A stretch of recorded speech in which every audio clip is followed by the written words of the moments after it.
This podcast is supported by listeners like you. We're grateful for your tax-deductible donation at newthoughtphilly.org or the link in the episode description.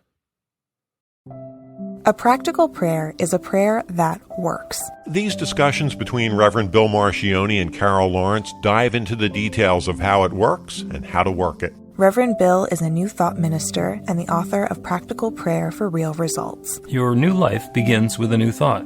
Carol Lawrence is on a spiritual quest, finding the New Thought teaching after decades on the pulpit in 3 different traditional denominations. I've got some questions. Together, they're exploring the philosophy and activities that come together from many of the world's religions to create the practical spirituality that is New Thought.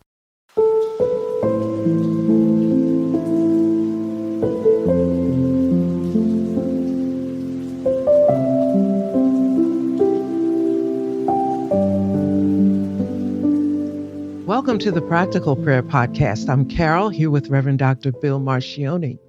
Looking forward to a very exciting conversation today. This is episode number 196 of the Practical Prayer Podcast. My goodness.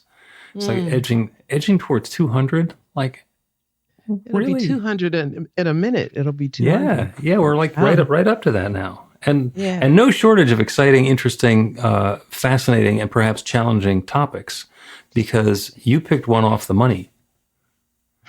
Yeah. Which I think is perhaps right on the money. Right on the money. So what's the topic today? Well, the topic is, what's on the money is In God We Trust. And let me tell you how I got to that. Okay. It's like everything that we're going through right now in our country that nobody wants to talk about, because we whatever. But I don't see how you can, because we feel about it. And I think talking about things helps to balance us and be able to really cope and navigate through all the crazy. But still there are, there's this thing, you don't talk about it. But I feel like sometimes a sense of responsibility or no, let me put it this way. One of my favorite questions is, Spirit, what is mine to do right now? And I really honestly wait to get a response, and I always do. So it just came to me, In God We Trust. And I thought, I don't know about this. I don't even see how this fits in. However, as you said, everything is about money. Everything. I mean, the upsetness is about the money. That's what's really going to turn the tides on this. We know that, right? As the moral issues will definitely take a backseat, as they already have. Money drives the bus. Yep. And so I'm thinking about that. Whether we like it or not, that's just the way it goes. So I'm thinking, okay. And then I said, what's on the back of the money? In God We Trust. Now, here's my question to you, because I couldn't begin to trust my answer. How long has that been on the money? In God We Trust. Now, I was going to specifically ask Google, but the idea is that I don't know if we ever remember a time when it wasn't there. So, I certainly don't. Yes. I certainly don't remember a time that it wasn't there. So that In God We Trust has been passed down from hand to hand millions of times in gajillions of situations. It's like bombarding the universe with saying, whether we know it or not, or believe it or not, In God We Trust. And we just keep on saying that. And I'm saying that it matters, because a lot of times we're doing things or saying things that doesn't matter to us, but the energy picks it up and the universe takes over, and you don't know what's happening to it. You're not aware of it, correct? Mm-hmm. And not necessarily, no. Not necessarily. If you're not on the side of the street of spirituality, you're almost guaranteed not to know, right. Or be it. But it's still happening. And so I thought, hundreds of billions of times we have said, In God We Trust. Whether you read the money or not, we've said it, we've held it, we've honored it. Most people are carrying it around all the time. All the time. It's up on your wall. You give it to your children. It is a part, it's almost like a part of, it's breathing. It's almost like breath because it's everywhere and it's always been. Maybe, just maybe, there's something that's going to kick in from that, and probably always has. But I stay away from the scary stories, just enough just to know what's going on, right? But I look at the stocks, I look at this, and I'm thinking, okay, this thing is getting tremendously ugly, and people are being afraid. And then it came to me, how often, without even knowing, over this, as long as have we been saying, in God we trust, even if it's just touching the money, or exchanging it with something at a store. Do you know what I'm saying? I could go, Sure. Yeah. I could go forever describing it. But if we look at it being from an energetic perspective, we have been saying this millions upon millions of times with our activity and so forth. So in these moments that seem to be frightening, in God we trust. Mm-hmm.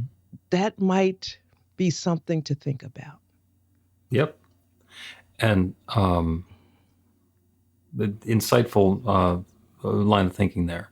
And there are two different perspectives that I have on this. The first one is the metaphysics of writing down in God we trust on the money, and giving everybody something that they can fold up and carry with them and believe in. Because everybody believes that $1 is worth $1.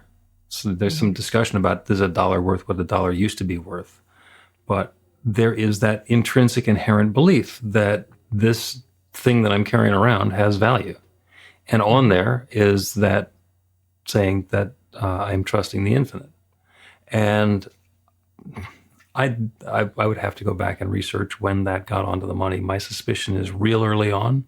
Mm-hmm. And my suspicion is that it was sort of maneuvered into place by one of the guys who was also a Mason, because there's a lot of Freemasonry sort of symbols also on the back of the money.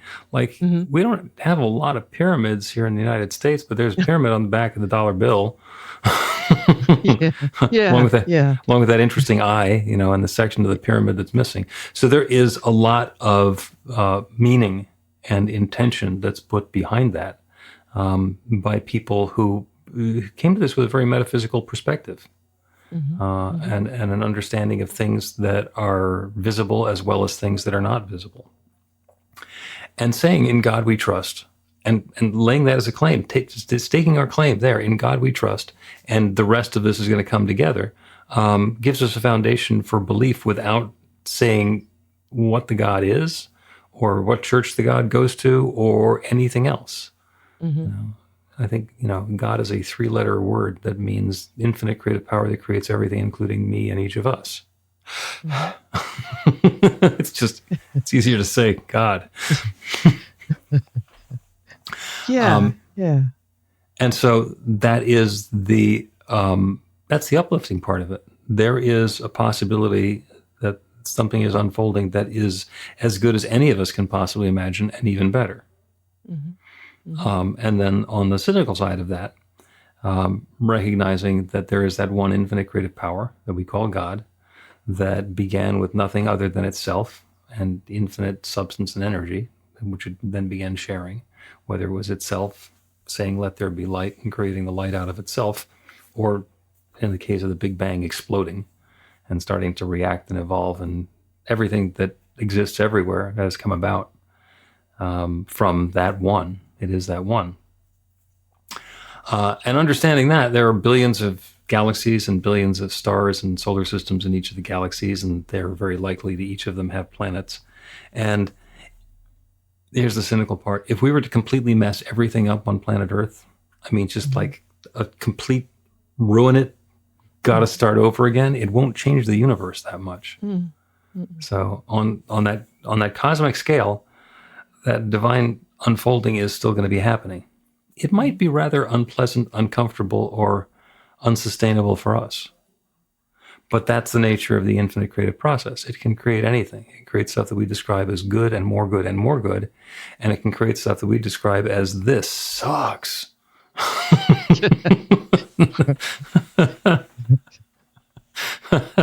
And the infinite is okay with either of those. Mm-hmm. So I absolutely unquestionably trust that the divine is continuing to create. And, the divine brings out the best in us. And the divine also allows us to pursue that which is not particularly harmonious or helpful or in balance for everybody. If you're more interested in the dollar than the fact that there's a divine power and presence unfolding, then there's a mad scramble for the dollars. And it's possible that's what's going on now. A lot of people think that's what's going on now. And a rebalancing. So the people who want to be printing the money are the ones who get to keep it. There's so much going on. But you know me, like I'm peeling back the whole thing, like peeling back every layer to see what I can find in this that makes some sense. Not so much an answer, but just help me make sense with another thought or another fact. And I was actually just walking down the hall when that came to me. And I had to stop and I thought, this means a lot. This could mean a lot. Why did this come to you? And then I allowed my imagination to go crazy with if in God we trust gets in the driver's seat where it has always been on the money. Mm-hmm. It might be an interesting thing to just sit back and watch. At least it takes away some of the fearful energy that's out there right now, because it's another perspective I haven't heard of quite yet. Not that I'm so, came up with something so deep, but it's just another thought. And there's always another thought, I think. There's always another way it could work out, because since I love that term, that infinite creative power that created everything, you and me. And we're not in the equation of the creating. We are the create, Right. We are the created. Yep. So that means that it's just worth, even for those who embrace, however you understand, being the co-creator of your reality, you're still co. So there's that point that you stand back and say, there's something bigger that's at work here. And I can at least take 5 minutes to consider what this might be. So I thought this is the best place to bring this up. Mm-hmm. Mm-hmm. And it's very difficult when we're personally invested in what's going on to be just dispassionate and say, oh, well, this is love unfolding and it happens to be in a destructive phase. Mm-hmm. The people who are living in the middle of where the wildfires are going through, it's hard to say, oh, it's a rejuvenating. Yeah. It's an opportunity for nature to replenish itself. It's like, yeah, I built that house. I really like to keep the stuff that's in it. So it's not that it's always pleasant. It's not always the way that we want it to be. There's always an unfolding that's going on, and something is coming about, and we are the created, and we are also co-creators. So we're creating that next piece of experience. And the interesting part for me is that the less attached we are to specifically what that next bit of creation, of evolution, of unfolding looks like, the more likely it is that we're going to be able to participate in bringing it about. So if I want that person to walk down this street and have a problem with this other event, then I have a lot less influence on that than if I want to be in a place where the pieces are fitting together in a way that brings harmony and love and serenity to me and to that person and to everybody involved. Then it doesn't matter if they walk down that street and run into that person, or if something else happens and I wind up feeling happy about it. Mm-hmm. Mm-hmm. There are things that I am perfectly happy about now that I never would have expected. And certainly were not on the table. If I'd been in charge, I never would have thought of this.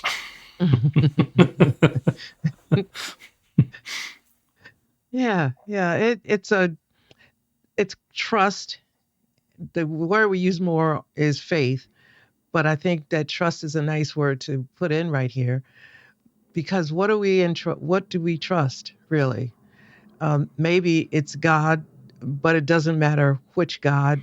you call it, which, you know what I mean? It doesn't matter if it's whatever God it is. My definition of God is that than which nothing greater can be conceived. So it doesn't matter which the name of that God. I'm trusting that which is nothing greater. And of course, I can elaborate on that. But okay, so if that's the case, I think I'll take a deep breath and see exactly what does that mean in the context that I'm in right now. And you can step into the road of being threatened, and then you become afraid of all of the things that you wanted to happen and might not happen, and oh my God, what's going to happen? And I just paused and thought, I'm in the midst of a lot of things, and I have some ideas, and maybe this is a time to really think those through, because I can't fix any of this that's going on. I don't even have a good idea that would be workable if somebody called me and said, Carol, we've been trying to reach you. I don't, it's above my pay grade. But what is in my, within the sphere of my power, there's a lot that I can think about that needs my attention in terms of what is the next divine right step. I need to give that some attention. And in God we trust. I've always trusted God. So let me just pay attention to what I'm doing here. Yeah. Because there's a whole process of letting go and not being attached to what specifically is going on now, because that gives us the elbow room to be informed about some other way to engage in that. There's actually a wonderful book that David Hawkins wrote about letting go. Let's take a break and then talk about letting go. Learn to put practical prayer to work in your life. The steps are simple to learn and let you begin to get real results to create the life of your dreams immediately. Reverend Bill Marcione's widely acclaimed book, Practical Prayer for Real Results, gives you a clear summary of the New Thought principles behind practical prayer and the series of easy-to-understand steps found in the most effective prayers from religions and spiritual practices all over the world and throughout history. Practical prayer is not a replacement for your religion or practice. It's a technique to make the work you do in consciousness even more effective. The book includes 40 prayers on various topics that you can adapt as needed and use as your own. Practical Prayer for Real Results is available in paperback, Kindle, and audiobook on Amazon or at b-the-light.com. That's b-the-light.com.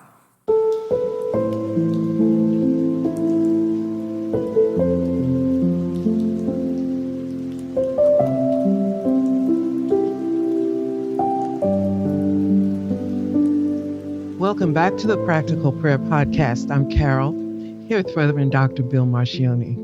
We're talking about In God We Trust, the pithy line on the back of the money, or in some of the money it's on the front, like coins, but it's on all of it. And we're talking about the divine creative power and presence that creates everything, and the fact that we're all carrying that around with us all the time, that idea of In God We Trust.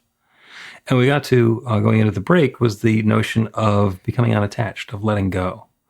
And I referenced Dr. David Hawkins' book, Letting Go. And he says that what happens is there's an event, and we have a thought about the event. Like, oh my God, the stock market is tanking.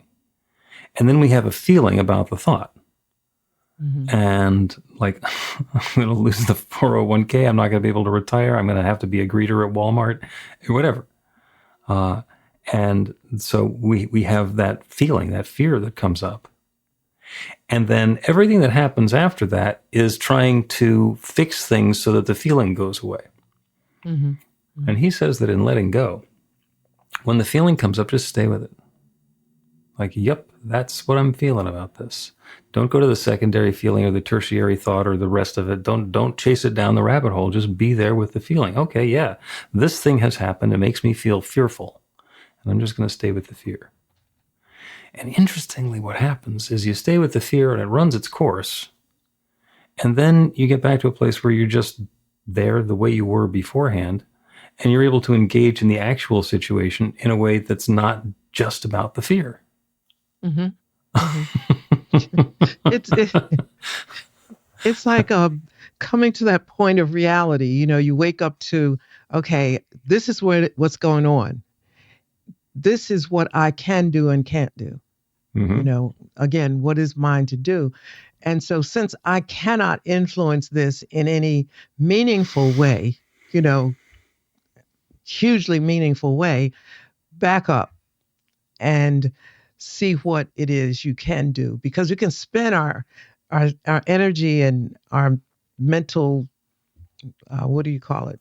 The investment of our mental energy until we're at the point of exhaustion. And I don't think that is helpful at all. It isn't helpful.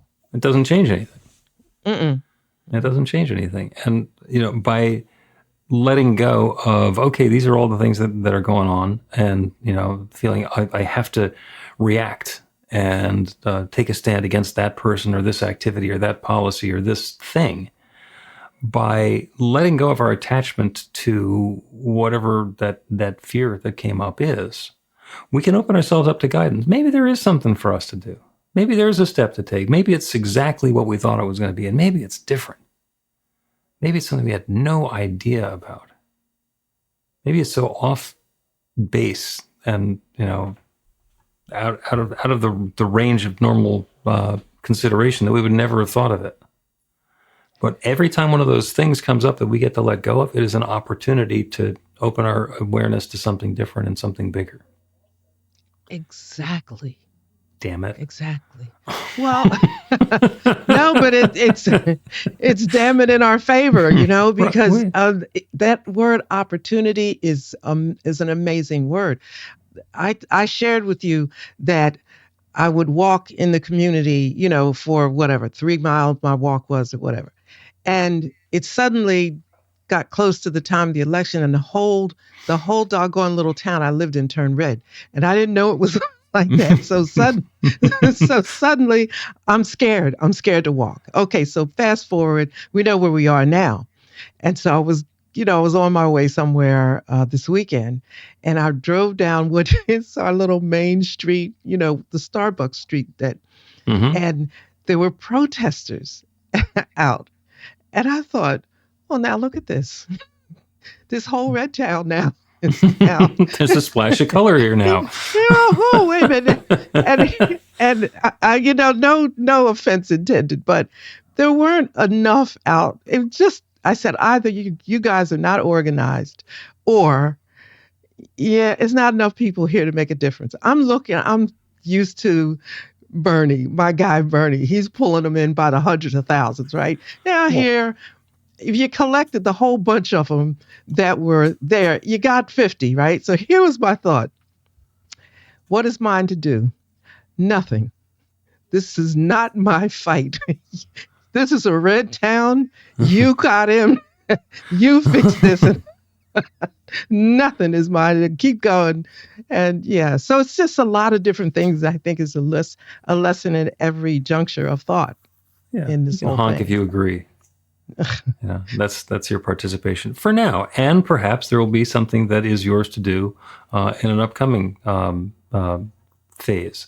Now, you live in a beach town, and it is before the season, so your town changes a lot, like Memorial Day weekend, and the out of towners change the flavor of the neighborhood, and the length of line at the Starbucks and all the rest of it. And your hometown's Philadelphia. Yes. So you're used to, if we're going to have a crowd, let's go down to Independence Mall and have a crowd. That's right. So then that's what I've been doing lately, and what can I do? It's just me going down to Independence Mall. And I've done it a couple of times now, and there's a lot of other people there, and they're marching around, and they have signs. Some of them are very entertaining. They have, they have chants that they do, which is currently very poorly organized. But it's getting better. They're getting their stuff together, and it's an exercise in flexing that spiritual, political, emotional muscle and get it moving some, and marching in front of the Starbucks in a little town, at the beach before the season may or may not be your thing, and that's okay. But don't judge it and say, that's never going to work. Say, that's not working for me right now. Yeah, no judgment. I just thought, isn't this interesting? Mm-hmm. Okay. And here's the other thing. We don't know what the end is going to be, what it's going to look like. We may have our ideas, but we don't know. The lessons are now. I feel like I'm collecting information so that at one point I'll look back on it, and I'm not talking about historically look back on it. This thing is not going to last forever. So I feel like I can turn around and look. And right now I'm saying, in God we trust, and I want to see. For me, in God we trust means I want to see the intervention of the divine energy is going to be on this. Something is going to happen. I'm curious. Mm-hmm. Well, at the risk of leaning too much on Starbucks, when you go into the Starbucks, when any of us go into the Starbucks or wherever it is that we're going in for a cup of whatever our preferred beverage is, we don't tend to tell the barista or the bartender or whoever's doing the cooking exactly how to make our drink. We say how we want it to taste. We set an intention for the flavor and allow that flavor to come into our experience. That's the prayer that we're going to do. Not on, here's the process that I want you to make my double frapp, calf, whatever latte with foam. Here's what I want the experience to be like for me. Let's see what that's like.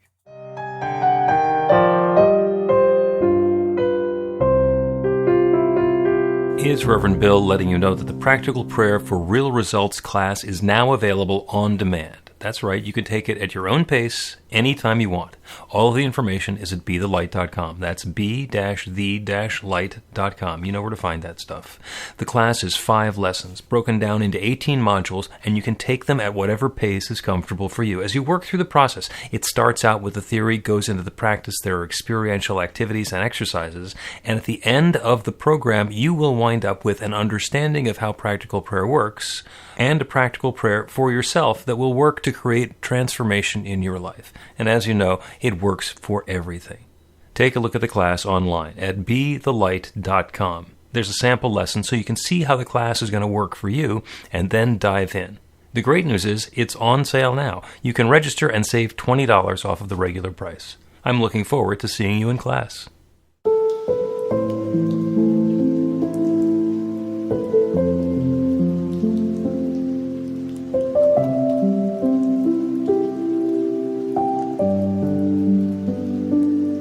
Welcome back to the Practical Prayer Podcast. I'm Carol, here with Reverend Dr. Bill Marcioni.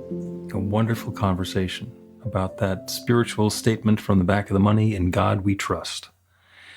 And that's keying up what our prayer is going to be about today. We always like to end the Practical Prayer Podcast with a practical prayer, which is 5 or 7 steps and follows a very specific format. And people periodically ask me, or they tell me that they can't use practical prayer because they are a fill-in-the-blank religion. This particular denomination or this particular teaching or this particular teacher or this, temple. And it's like, yeah, you can. It's just like the money can be used by anybody. If you got $1, you can buy $1's worth of stuff with it. If you have an intention, you can use a practical prayer with whatever the idea is of the infinite, of that spirit of God is that you have in mind. And the money doesn't say. The money doesn't say, the other thing it says it's legal tender for all debts, public and private. It's not just for my church. It's for all of them.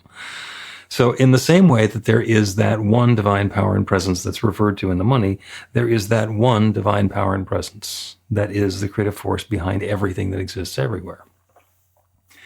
So the prayer today, taking the inspiration from Starbucks, is not for things to go the way I want them to go. It'd be nice. It'd be nice if everything went the way that I said. Then again, I'd be responsible for how they're going. And if it didn't go exactly the way, if somebody got unhappy with it, then I'd be to blame. So rather than it being the way that I say it should be, we'll do the prayer for it coming out in a way that is the way that I desire. And not specifically, I want it to be that person, that thing, that car showing up in my driveway at a particular time. This is the feeling that I want to have. Starting with the feeling that I have now, what's the feeling that I want to have instead? In the same way that we go to the Starbucks and we don't tell them how to make our coffee drink. We tell them the coffee drink that we want to have, the flavor of it, the experience of it. And some people like a lot of foam, and some people like no foam, and some people like the whipped cream, and some people, it doesn't matter what you like. What you like is what you like. And as you describe the feeling that you want to have, that's the intention that's being put forth to the person who's going to make your coffee. The same process works with the infinite. So that's the prayer. We get to turn away from the details and the specifics in the world around us. It's all still there.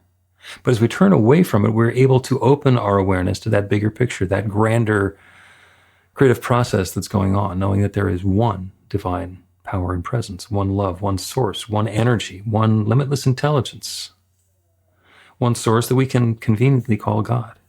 It is that one which has created everything, that one which is sharing its very energy and substance, its love and intelligence as all of its creation. Everything that exists everywhere is God's divine presence taking individual and specific and particular form. That includes me. That includes each one who is listening to this prayer. We are each individualizations of that divine presence. And we are each endowed with and using that same creative power to activate the creative law, to create newness in our lives. So the claim that I make on behalf of each of us is that as we open to the experience, to the tone, the texture, the flavor of the life experience that we're desiring, not the specific, this person is going to do that, and this law is going to change, and that process is going to change, and this policy is going to go differently.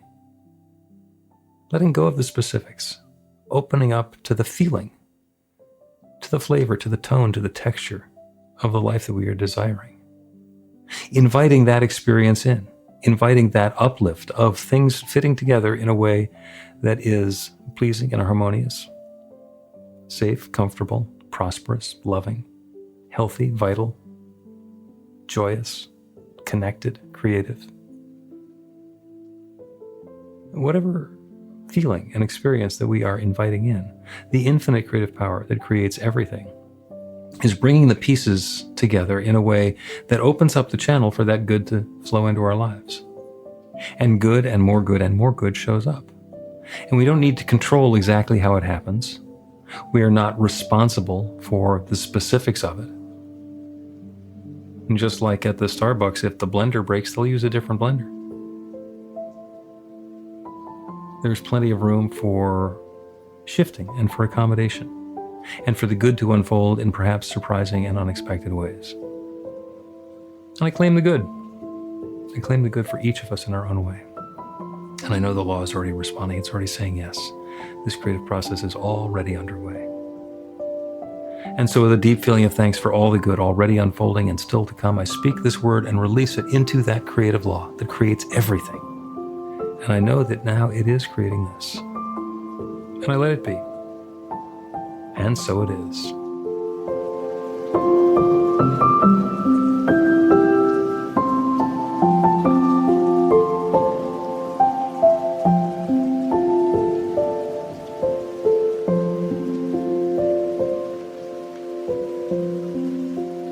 The Practical Prayer Podcast with Reverend Bill Marcioni and Carol Lawrence is a production of BeTheLight.com. be-the-light.com, where you can find more information about practical prayer for real results. Our theme is by Music of Wisdom.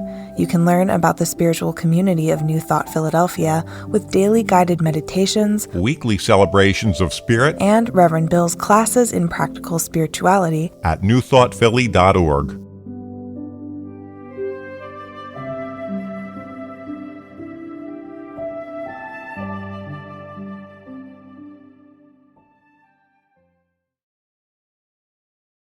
This podcast is supported by listeners like you.